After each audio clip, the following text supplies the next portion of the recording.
اس کی خفیہ تدبیریں ہیں. دیکھیں جب یزید آیا تو یزید کے سامنے اس کی حکومت کو اس کے تخت کو پلٹنے کے لیے اللہ نے مولا حسین کو بھیج دیا.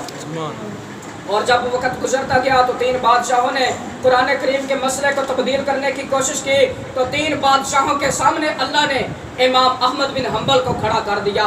اور جب اکبر نے دین کو رون کرنے کی کوشش کی تو اکبر کے سامنے اللہ نے حضرت مجدد الافسانی کو کھڑا کر دیا.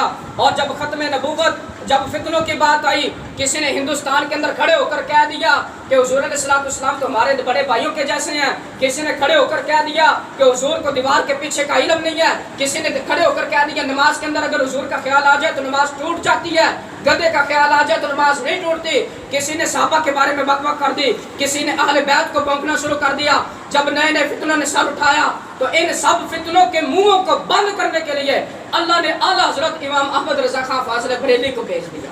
سبحان اللہ.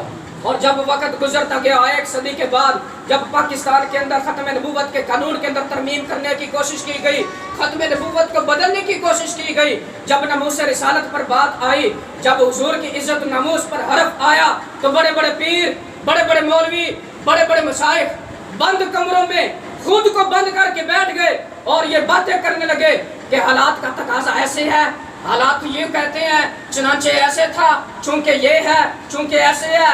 تو آواز آئی کہ تم چوں چوں کرتے رہو, ہم ویل چیئر والے بابے کو لے کر آ رہے ہیں. سبحان اللہ. آج بھی ساڈے بابا جی دی کیا بات, کیا بات, آج بھی ساڈے بابا جی دی کیا بات, کیا بات. بابا جی کے نام پر ہاتھ اٹھایا کرو اللہ کے بندو. اور یہ مسئلہ بھی ہے, یہ آخری بات کر کے, آخری بات تو کہتے کہتے ٹائم ہوتا جا رہا ہے مگر یہ باتیں ہمیں ہوتی رہتی ہیں. لوگ کہتے ہیں جی قاری صاحب درود السلام سے پڑھتے ہیں, درود السلام پڑھنا چاہیے حضور کی ذات پر, اور یہ اللہ والوں کی شان پر بھی سلام قاری صاحب پڑھنے شروع کر دیتے ہیں, بابا جی کو بھی سلام پیش کرنا شروع کر دیتے ہیں, اور یہ جناب غوث اعظم کو بھی سلامی پیش کرنا شروع کر دیتے ہیں. سلام صرف حضور کے ساتھ کے لیے, تو ان کے لیے میرا یہ جواب اتنا ہی کافی ہے. جب تم نماز پڑھتے ہو تو نماز کے اندر کیا کہتے ہو؟ السلام علینا وعلی عباد اللہ الصالحین. بتاؤ کیا مطلب ہے اس کا؟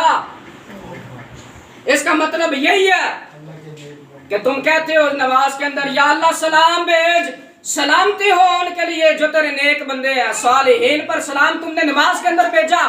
نماز کے اندر یہ صالحین بتاؤ نا کون لوگ ہیں؟ یہ صالحین اللہ کے نیک بندے ہیں, یہ سچے لوگ ہیں. یہ قبلہ بابا جی ہیں, یہ حضرت داتا صاحب ہیں, یہ خواجہ معین الدین چشتی اجمیری ہیں, بابا فرید الدین گنج شکر مسعود ہیں. نماز کے اندر تم پڑھتے ہو سلام علینا وعلی عباد اللہ الصالحین, یا اللہ نیک لوگوں کے اوپر سلامتی فرما, اور نماز کے بعد کہتے ہو اے درود و سلام میں نہ ہوتے نیک بندے تو اتنے میں پڑھنا جائز ہو گیا. نماز کے اندر تم کہہ دیتے ہو صراط الذین انعمت علیہم, یا اللہ ان لوگوں کے راستے پر چلا جن پر تو نے انعام فرمایا. بتاؤ انعام والے لوگ کون ہیں پھر؟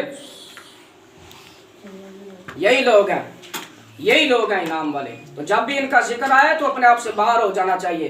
اللہ والوں سے پیار کریں, ان کی سنگت کو اختیار کریں, ان کی صحبت کے اندر بیٹھیں, تو پھر امت مسلمہ کامیاب ہو سکتی ہے.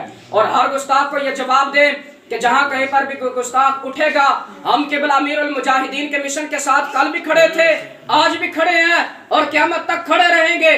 اور جب جب کوئی گستاخ سر اٹھائے گا امریکہ کے خلاف اور ٹرمپ کے خلاف, ہم کل بھی کھڑے تھے, آج بھی کھڑے ہیں اور کھڑے رہیں گے.